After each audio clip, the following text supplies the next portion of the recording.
À l'été 1994, alors que ses chansons emplissent encore les stades et les ondes françaises, Francis Cabrel choisit de rentrer chez lui, à Astafort. Loin de Paris, loin des flashs, loin de tout.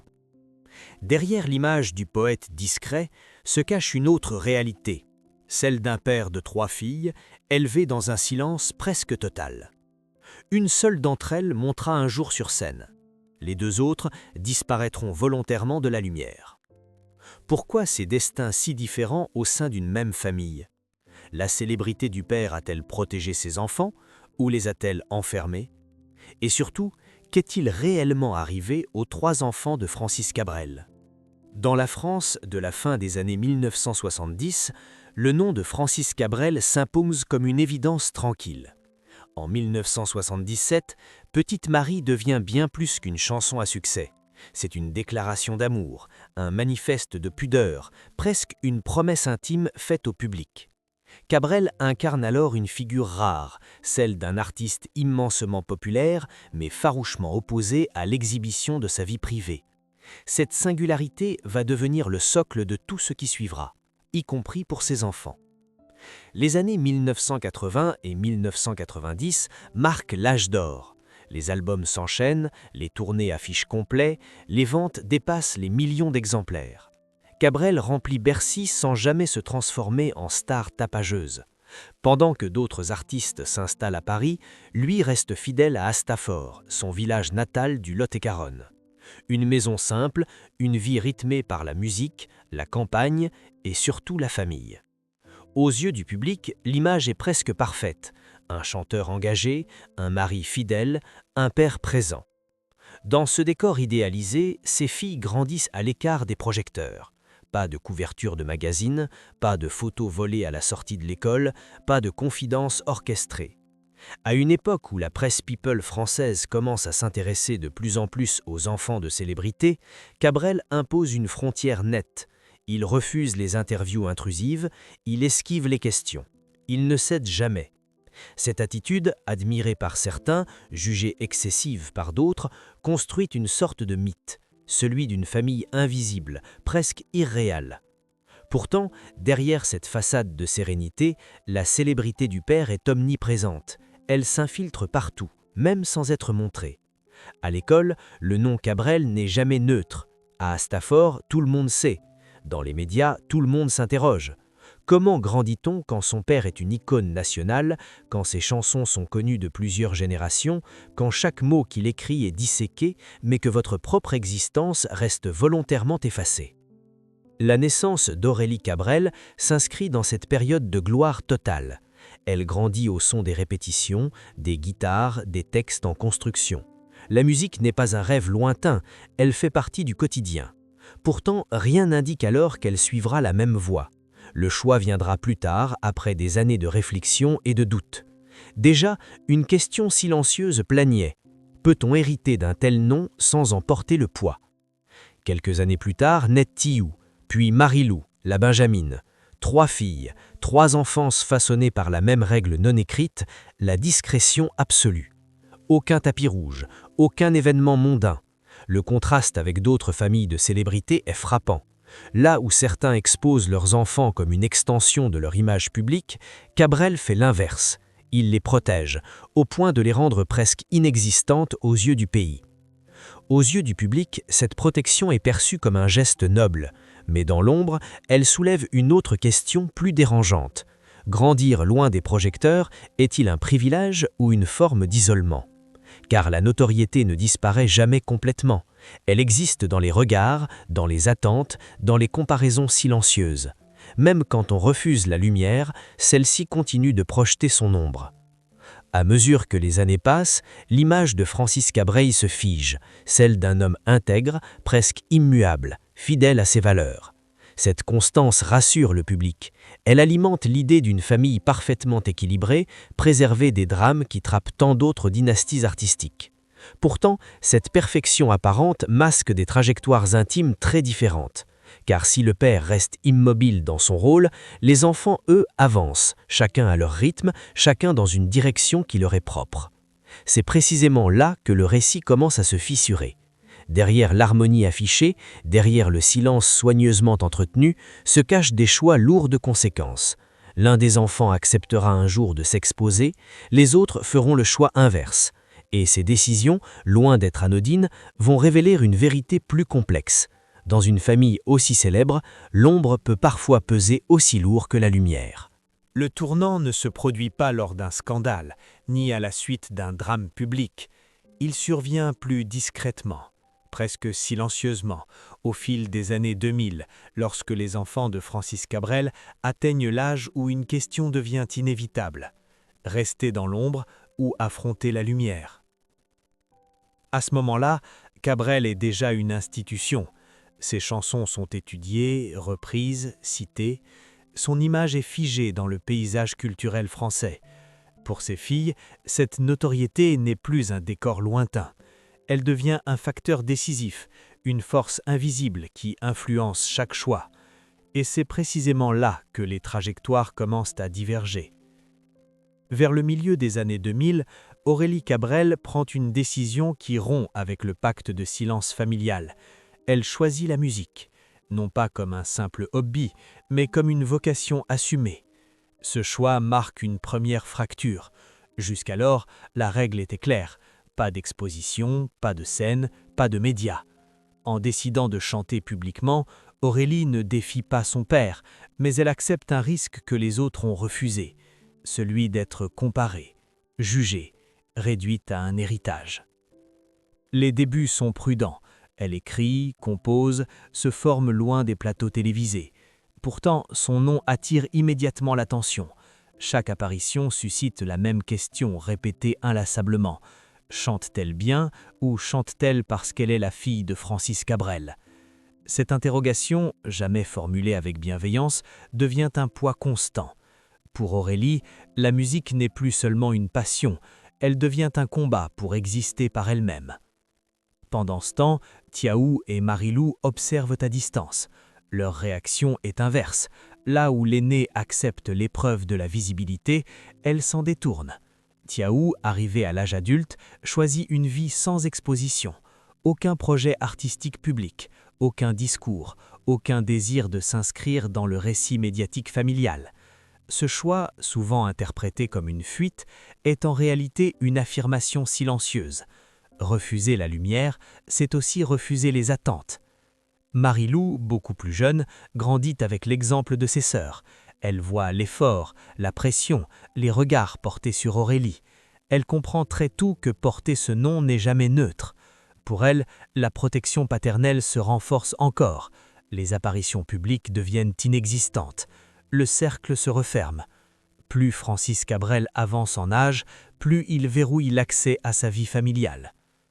La véritable fracture n'est donc pas un événement précis, mais une accumulation de choix irréversibles. Une fille accepte de devenir visible, deux autres se rendent invisibles. Pourquoi une telle différence au sein d'une même fratrie? Est-ce une question de caractère, de génération, ou le résultat d'une même pression vécue différemment? À mesure qu'Aurélie poursuit sa carrière, la tension devient perceptible, même sans conflit déclaré.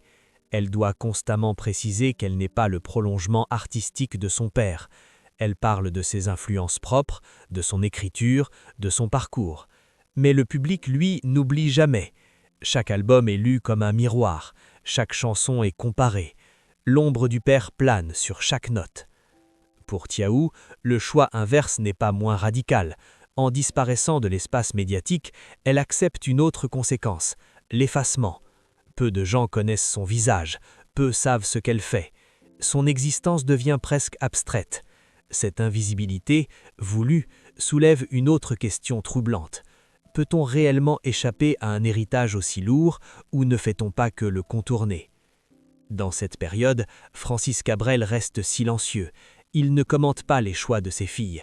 Il ne les justifie pas publiquement. Il continue à chanter l'amour, le temps qui passe, la fragilité des liens humains. Mais derrière ces textes, une réalité plus intime se dessine. Le père protecteur est confronté à une vérité inconfortable. Protéger n'empêche pas de souffrir, et le silence n'efface pas les tensions intérieures.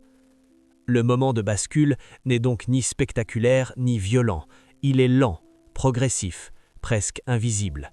C'est la prise de conscience que, malgré toutes les précautions, la célébrité façonne les destins, même quand on tente de l'enfermer hors du foyer. Une famille peut éviter les scandales, mais elle ne peut pas suspendre les choix individuels. À partir de là, plus rien n'est tout à fait pareil. La famille Cabrel reste unie, mais elle n'est plus homogène. 3 chemins se dessinent clairement, 3 manières de répondre à la même question.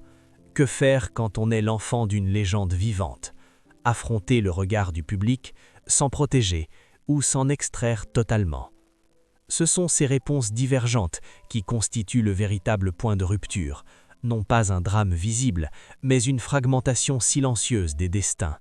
Et derrière cette fragmentation, une interrogation persiste, lancinante. La discrétion extrême a-t-elle permis d'éviter la douleur ou ne l'a-t-elle pas simplement déplacée ailleurs?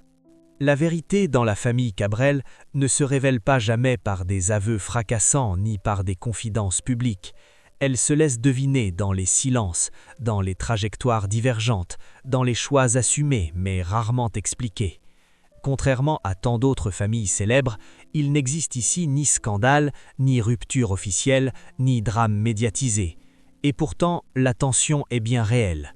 Car la célébrité de Francis Cabrel a créé une situation paradoxale.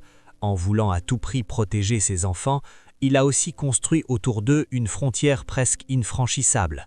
Une frontière qui sépare le monde extérieur de la sphère intime, mais qui, avec le temps, peut devenir une forme d'isolement. Peu d'artistes français ont été aussi constants dans ce refus de livrer leur vie familiale. Cette constance, admirée par le public, a eu des effets différents sur chacune de ses filles. Pour Aurélie, la vérité se manifeste par la confrontation. En choisissant la musique, elle accepte non seulement l'exposition médiatique, mais aussi l'inévitable comparaison. Elle ne peut pas y échapper. Chaque critique, chaque chronique musicale, chaque interview ramène au même point, le nom Cabrel. Même lorsqu'elle tente de s'en détacher, ce nom la précède.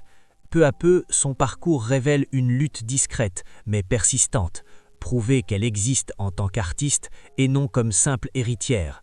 Cette pression, rarement dite, transparaît dans ses choix artistiques, dans sa prudence médiatique, dans son refus de provoquer ou de capitaliser sur la figure paternelle. Pour Tiaou, le choix inverse n'est pas moins radical. En disparaissant de l'espace médiatique, elle accepte une autre conséquence, l'effacement. Peu de gens connaissent son visage, peu savent ce qu'elle fait. Son existence devient presque abstraite. Cette invisibilité, voulue, soulève une autre question troublante. Peut-on réellement échapper à un héritage aussi lourd ou ne fait-on pas que le contourner? Dans cette période, Francis Cabrel reste silencieux. Il ne commente pas les choix de ses filles. Il ne les justifie pas publiquement. Il continue à chanter l'amour, le temps qui passe, la fragilité des liens humains. Mais derrière ces textes, une réalité plus intime se dessine. Le père protecteur est confronté à une vérité inconfortable. Protéger n'empêche pas de souffrir, et le silence n'efface pas les tensions intérieures. Le moment de bascule n'est donc ni spectaculaire ni violent. Il est lent, progressif, presque invisible. C'est la prise de conscience que, malgré toutes les précautions, la célébrité façonne les destins, même quand on tente de l'enfermer hors du foyer. Une famille peut éviter les scandales, mais elle ne peut pas suspendre les choix individuels. À partir de là, plus rien n'est tout à fait pareil. La famille Cabrel reste unie, mais elle n'est plus homogène. 3 chemins se dessinent clairement, 3 manières de répondre à la même question. Que faire quand on est l'enfant d'une légende vivante? Affronter le regard du public, s'en protéger ou s'en extraire totalement.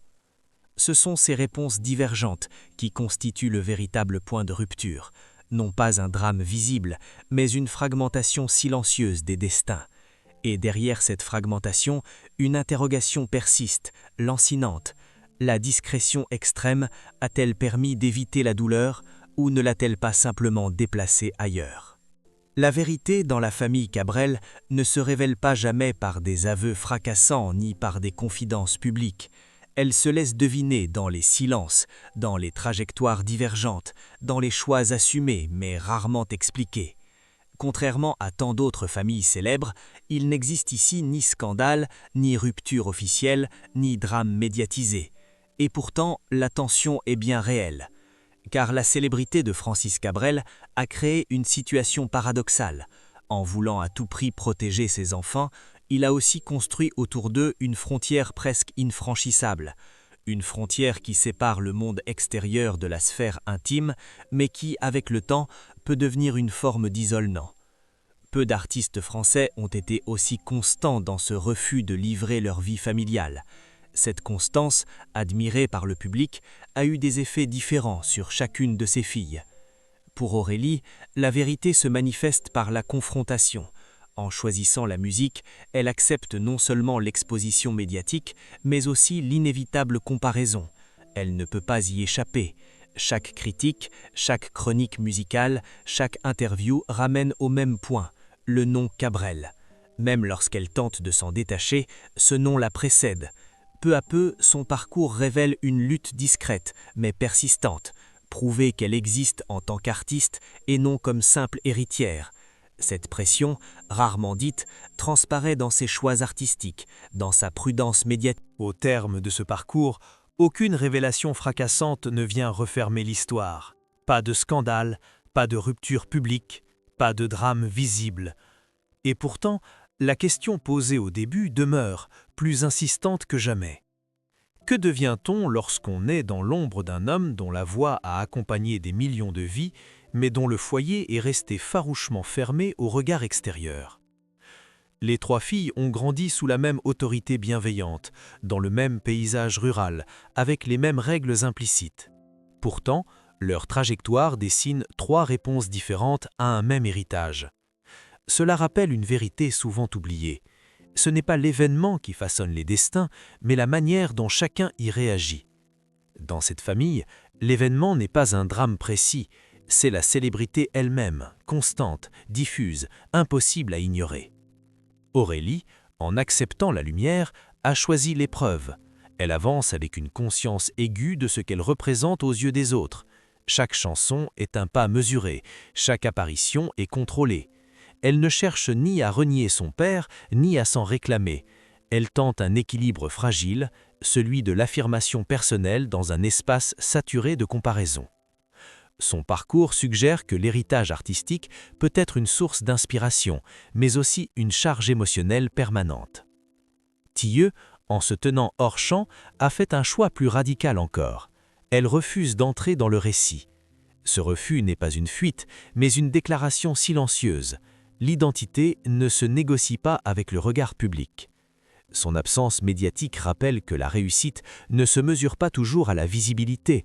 Parfois, la plus grande liberté consiste à rester inconnue. Marie-Lou, enfin, incarne le temps suspendu. Elle grandit dans un monde où les décisions de ses sœurs ont déjà tracé des lignes. Elle observe, elle apprend, elle bénéficie d'une protection renforcée, presque absolue. Son avenir reste ouvert, mais cette ouverture est encadrée par l'expérience passée. Elle sait que chaque choix aura une portée particulière, non pas à cause de ce qu'elle fera, mais à cause de ce qu'elle est censée représenter. Ce qui relie ces trois destins, c'est la stratégie paternelle du silence. Une stratégie rare, presque anachronique à l'ère de l'exposition permanente. En refusant de transformer sa famille en récit public, le père a protégé ses enfants des excès médiatiques. Mais cette protection a aussi créé un espace où les questions restent sans réponse, où les tensions ne sont jamais verbalisées, où chacun doit affronter seul le poids de l'héritage. La célébrité, dans ce cas précis, n'a pas détruit une famille, elle l'a rendue plus discrète, plus intérieure, plus complexe. Elle n'a pas explosé en conflit visible, elle s'est infiltrée dans les choix, dans les renoncements, dans les silences prolongés. Elle a imposé une vigilance constante, presque une discipline émotionnelle. Alors, qu'est-il réellement arrivé aux trois enfants de ce chanteur devenu légende? Peut-être rien au sens spectaculaire du terme, et c'est précisément cela qui dérange. Car cette histoire révèle une autre forme de coup de la célébrité, celui qui ne fait pas de bruit, qui ne laisse pas de traces visibles, mais qui façonne profondément les trajectoires individuelles. Porter un nom célèbre n'est ni une condamnation ni une bénédiction absolue, c'est une condition, une donnée de départ que l'on ne choisit pas. Certains l'affrontent, d'autres s'en écartent, d'autres encore prennent le temps d'observer avant de décider. Dans cette famille, aucun choix n'est présenté comme supérieur aux autres, ils coexistent silencieusement. Et peut-être est-ce là la véritable leçon de cette histoire. La célébrité ne dicte pas un destin unique, elle pose une question à laquelle chacun doit répondre seul. Dans le cas de ces 3 enfants, la réponse n'est pas écrite dans les journaux, mais dans la manière dont ils ont choisi de vivre, ensemble mais séparément, protégés mais libres à leur façon. La question demeure ouverte, et elle s'adresse désormais aux spectateurs. Le silence est-il une protection suffisante contre le poids d'un héritage, ou n'est-il qu'une autre manière de porter ce fardeau ?